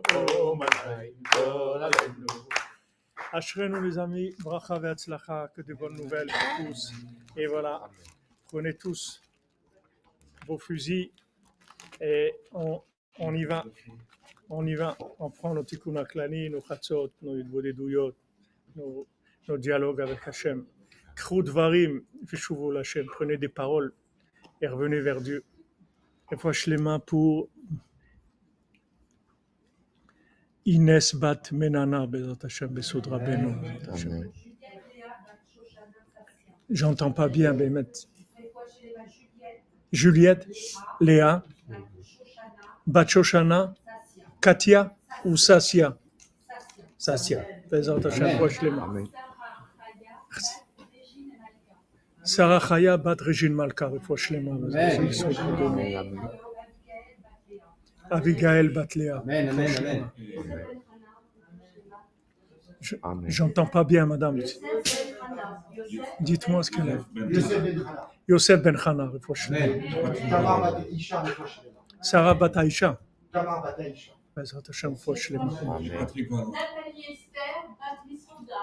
Nathalie Esther Bat Mesoda,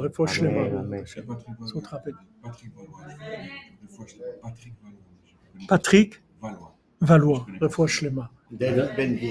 David Bendina. Benzina.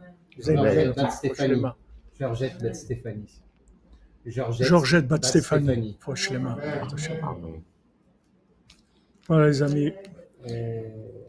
Bonne continuation, bon après-midi. On se retrouve Bezrat Hashem à 3h du matin pour le Bal Tfila. On nous emmène le Bal Tfila. Regardez où nous emmène.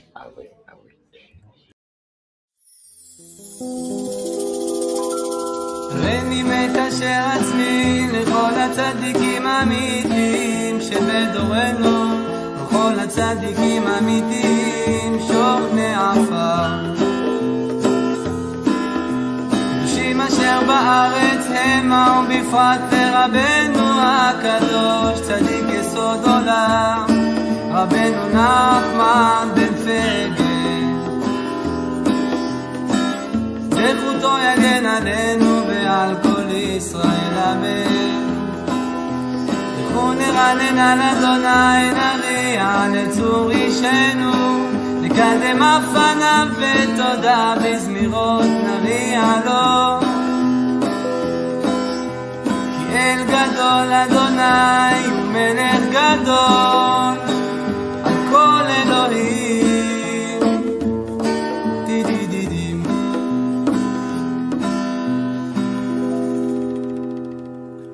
מכתם לדוד שומרני אל כי חסיתי בך, אמרת אדוני אדוני אתה תורתי בעלליך.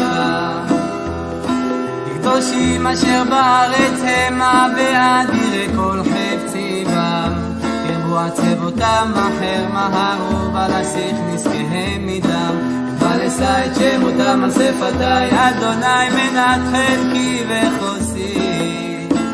אתה תומיך בו בליך בלים נפלו לי בנעימים, אף נחלת שפרה עלי, אברך את אדוני אשר יצאני, אף לילות יסרו חיליותיי. שיביתי אדוני לנגדי תמיד, כי מימיני בא לאמור. לכן שמח ליבי ויגל כבודי, אף בשרי ישכון לבטח. כי לא תעזוב נפשי לישון, לא תיתן חסידך לראות שחר. תולדיני אור החיים, צור השמחות את פניך, לעמוד בימינך נצח. לדוד משכיל, אשרי נשוי פשע כסוי חטאה, אשרי אדם לא נחשוב אדוני לא עוון בן ברוחו רמיה. כי החרשתי בנו עצמי בשגתי כל היום, כי יומם בלילה תכבד עלי ידיך, נפח לשדי בחרונך יצא. חטאתי הודיעך עווני לא כיסיתי. אמרתי יודע לפשעי לאדוני, ואתה נשאת עוון חטאתי סלע. על זאת תתפלל כל חסיד אליך לעת מצוא, רק לשטף מים רבים אליו לא יגיעו. אתה סתר לי שמי צריך תצרני, הנפלת סובבני סלע. אשכילך באורך בדרך זו תלך, כי עצה עליך עיני, אל תהיו כסוס כפרד אין הבין, במתק ברסן אדיו לבלום ועל קרוב אליך. רבים החובים לרשע, והבוטח באדוני חסד יסובבנו. שמחו באדוני וגילו צדיקים, והרנינו כל קשרי לב. למנצח מזמור לדוד, אשרי משכיל דל באומרה, אמנתהו אדוני אדוני ישמרהו ויחייהו, ואושר בארץ ועד יתנהו בנפש אוהביו. אדוני שדנו על ארץ, לוואי כל משכבו הפכת בכל יום. אני אמרתי אדוני חונני, רפא נפשי כי חטאתי לך. אויביי אומרו רע לי מתי ימות ואבד שמו, ואם בא לראות שם ידבר ליבו יקבץ אליו ולא יצא לחוץ ידבר יחד עליי תחשו כל סודעי עליי יחשבו רע לי דבר בליעל יצוק בו באשר שכב לא יוסיף לקרוא גם מי שלא מי אשר בטחתי בו אוכל לחמי הגדיל עליי עקב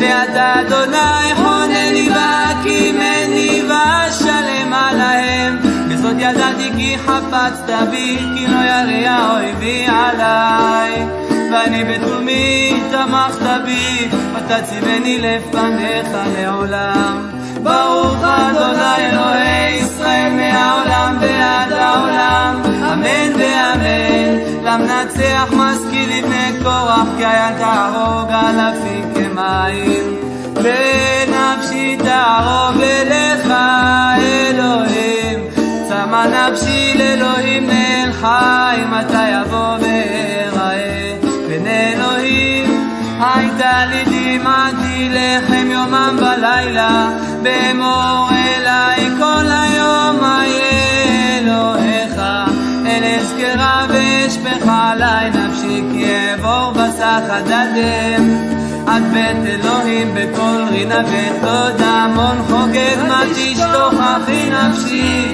ותהמי עלי הוכיני לאלוהים כי עוד עודנו ישועות פניו אלוהי עלי נפשי תשתוכח על כן אזכורך מארץ ירדן בחרמונים מהר מצר תהום אל תהום קורא לכל צינוריך כל משמריך וגליך עלי עברו יומם יצווה אדוני חסדו ובלילה שירו עמי תפילה לאל חיי אומר הלל סלי למה שכחתני למה קודר אלך ולחצויך ורצח בעצמותיי חרפוני צורריי באומרם אליי כל היום איה אלוהיך מה תשתוכחי נפשי ומה תהמי עליי הוכיני לאלוהים כי עוד עודנו ישועות פניי ואלוהי למנצח אל תשחט לדוד מכתם לשלוח שאול וישמרו את הבית לעמיתו הצילני מאויביי אלוהי ממתקוממי תשגבני הצילני מפועל אבן מאנשי דמים מושיעני כי נערבו לנפשי יגורו עלי עזים לא פשעי ולא חטאתי אדוני